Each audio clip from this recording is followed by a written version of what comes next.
오 다른 게 느껴지는 것 같긴 하네요. 제네시스 한번 경험해 보시면 아 너무 편해요. 네, 너무 편합니다. 네, 저희 GV60 주행을 해보려고 이렇게 나와 있는데요. 이동희 기자님께서 일단 먼저 시승을 네. 하시면서 네, 어떠신지 좀 설명을 해주시겠습니다. 일단 첫 느낌은 그렇죠. 일단 조용하죠. 깜짝 놀랄 정도로 조용하죠. 그리고 플러스로 얘는 더 조용한 것도 있어요. 지금 저희가 창문을 열어보면 네, 이 유리 두께가 있잖아요. 네. 이게 이중접합 유리이거든요. 아, 이중접합 유리라는 게 여기 만져보면 유리 네. 두 장이 붙어 있다는 게 느껴져요. 네, 두 장이에요, 이거는. 그러면 이 두께가 있잖아요. 두께가 사실은 현대차 세 차종 중에 얘가 제일 두껍습니다. 같은 이중접합 유리라도 얘가 제일 두꺼워. 그렇죠. 예, 제일 두꺼워요. 왜 그러면 두꺼운 유리를 얘만 썼느냐? 제네시스. 투일 드라이브 스탠다드가 5,990만 원서부터 시작하죠. 그것만 사더라도 사실은 꽤 고급스러운 차를 산다라고 볼 수도 있는 거예요. 그래도 이 차량은 전기차 보조금을 신청을 하면 다 받을 수 있죠. 네. 사륜을 넣거나 퍼포먼스 사륜으로 가게 되면 전기차 보조금이 다 안 들어온다는 점, 네. 반만 들어온다고 하더라고요. 서울시 기준으로 거의 1,000만 원 넘는 돈, 1,200만 원 정도로 알고 네, 있는데 그 정도 될 겁니다. 그렇죠.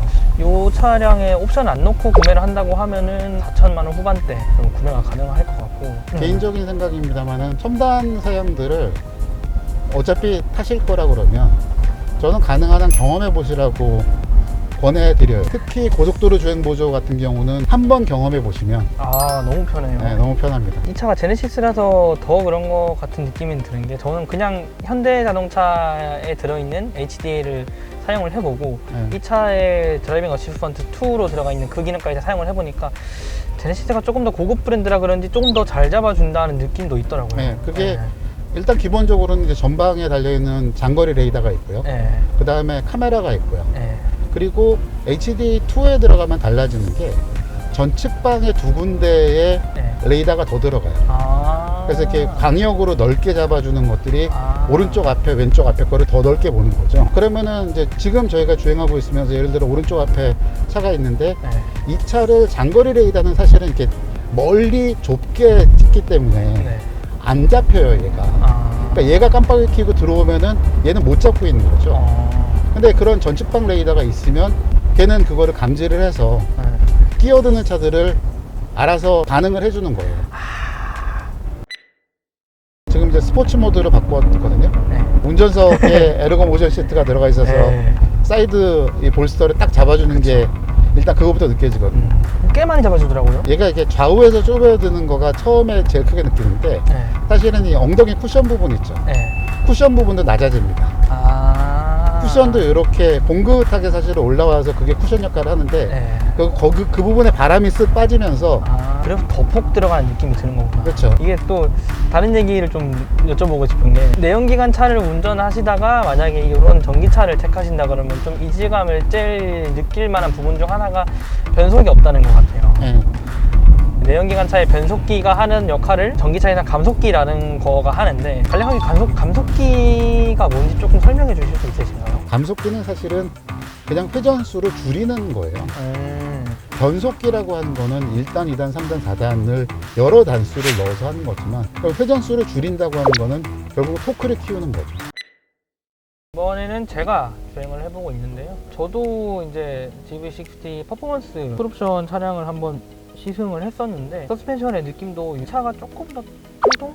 단단한 느낌도 있는 것 같고 그렇죠. 프리뷰 전자제어 서스펜션이 단순히 무슨 뭐 과속 방지턱 넘을 때 감쇄력을 조절해 준다도 있지만 이 노면의 진동에 반응을 해서 댐퍼의 그것도 바꿔주거든요. 그러니까 포톨 같은 거 있잖아요. 패여 있을 때를 지나고 난 다음에 그러니까 쾅 하고 충격을 받은 다음에 이 차 같은 경우는 이제 진동이 여진이 좀 있는 거죠. 근데 걔는 그게 거의 없이 잡혀요. 그런 부분에서의 차이가 사실은 더 클 거예요. 그리고 저희가 지금 이제 멈췄다가 출발을 하면서 사운드 세팅을 바꿨지 않습니까? 맞아요. 퓨처리스틱으로 해놓고 소리를 가장 크게 해놓은 거거든요. 그리고 엑셀러레이터 반응에 가장 빨리 반응할 수 있도록 해놓은 거예요. 그러다 보니까 지금 소리가 굉장히 커요. 오, 지금 굉장히 커요, 지금. 네. 오! 이게 엔진음이 별도로 없이 얘만 들리는 거다 보니까 더 크게 느껴지는 것도 있는 것 같고 그렇죠. 네. 사운드 자체는 되게 풍성하게 들리는데 재미있거든요. 재미는 있는데 확실히 이걸 내가 맨날 키고 다니면 조금 신경 쓰일 것 같긴 해요. 그러면 얘를 이제 바꿔보면 여기 이 모터로 가게 되면은 그런 우웅하는 소리는 거의 사라졌어요. 그렇죠? 네. 그리고 이제 모터에서 나는 것 같은 엥 하는 아주 얇은 소리만 납니다. 그러면 가운데 있는 G 엔진은 뭐냐? 엔진의 가상 사운드거든요, 이게. 그럼 얘를 딱 넣는 순간 오, 밖에서 나는 소리인 줄 알았어. 예, 둥둥둥둥둥둥. 약간 저음 영역에서 버러러러런 네. 동동동동 하고 있죠. 그게 차이가 제일 커요. 세 개의 사운드의 차이를 그렇게 명확하게 나눠놨거든요. 했네. 이게 또 전기차, 이제 내연기관 차를 타시다가 전기차를 타시는 분들이 되게 특이하게 느끼실 것 중 하나가 회생제동이잖아요. 그 EGMP에서부터는 아이페달 모드가 추가가 된 거가 네, 맞아요. 크고요. 아이페달 모드는 그야말로 이제 원페달이죠. 엑셀러레이터만 갖고선도 가속 감속이 다 되는 건데 이게 도심 구간에서는 아이페달을 쓰기 되게 좋겠더라고요. 네. 이게 상상이 안 되실 것 같긴 한데 아이페달로 두면은 확실히 이렇게 막히는 구간에서 이렇게 발만 떼도 확 속도가 줄어서 네. 카메라 있을 때도 되게 좋을 것 같고 네. 막히는 구간에서도 되게 좋을 것 같고 하더라고요. 그게 익숙해지는데 좀 시간이 걸리기는 하죠. 감속이 얼마만큼 되느냐가 네, 중요하니까. 그 감만 좀 찾으시면은 아이페달이나 회생제동 기능도 잘 이용하실 수 있을 것 같습니다. 네, 저희 GV60 차량 오늘 이렇게 살펴봤는데요. 기자님 어떠셨나요? 장점과 단점 한 가지씩만 뽑아주실 수 있으실까요? 장점이라고 하면 제네시스 브랜드 첫 전기차로서는 기능이라든가 내장이라든가 혹은 뭐 주행 성능이라든가 그런 면에서 굉장히 고급스러운 전기차라는 어떤 기준을 제시를 했다. 저는 그거 자체가 장점이라고 보고요. 그 다음에 단점으로 얘기하자면 CUV잖아요. 크로스오버 유틸리티 비클이라고 해서 크로스오버면 두 개 장르가 다 합쳐져 있는 건데 그러면 양쪽의 장점을 다 갖고 왔다고도 할 수 있지만 사실은 단점이 될 수도 있는 거예요. 제대로 된 SUV인 GV70랑 비교해보면 트렁크 공간이라든가 2열 헤드룸이라든가 이런 게 어쨌든 부족할 수밖에 없고 네. 가격으로 생각을 해보면 내연기관으로 따지자면 한 등급 위나 두 등급 위의 차를 살 수 있으니까 그 두 부분이 단점이라고 얘기를 할 수가 있겠죠.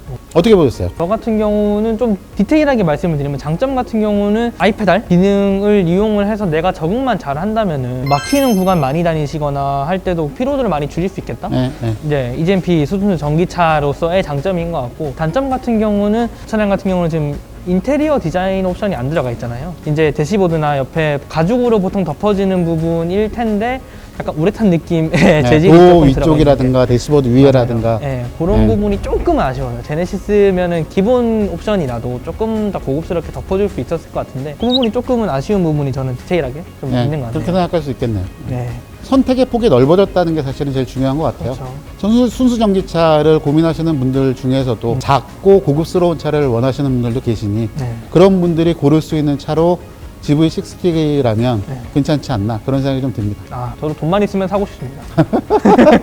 네, 오늘 이도현 기자님과 처음 진행을 해봤는데 네. 혹시 어떠셨나요? 어디 다른 뭐 매체나 그런 데 나가서 하는 거면은 어떻게 보면은 이렇게 차 자체에 대해서 처음에 잘 느끼지 못한 경우가 많았었거든요. 그리고 이제 약간 좀 일반 고객분들을 더 생각을 해서 할 수 있는 얘기들이 있어서 저도 굉장히 재밌었습니다. 저랑 만나셨는데 어떠셨나요? 저도 너무 재밌었어요. 그러니까 책임님이랑 하던 게 재미가 없다는 게 아니고 책임님이랑 하던 게 재미가 없다는 게 아니고 아, 이렇게 수습하시는 거예요? 재미가 없다는 게 아니고 제가 많이 오히려 일반인의 입장에서 어떤 점을 염두에 두고 탈 수 있겠구나를 좀 알 수 있어서 저도 좋은 시간이었던 것 같고 네, 그럼 오늘 카스커버리 GV60 편 이렇게 마무리를 해보겠습니다. 다음에는 조금 더 좋은 정보로 찾아뵙도록 하겠습니다. 감사합니다. 감사합니다.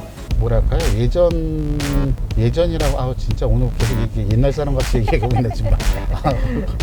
예를 들어서 제가 타고 있는 티코 같은 경우는 네. ABS 없어요. 아, 주행과 관련된 전자장비라고는 아무것도 없습니다. 네.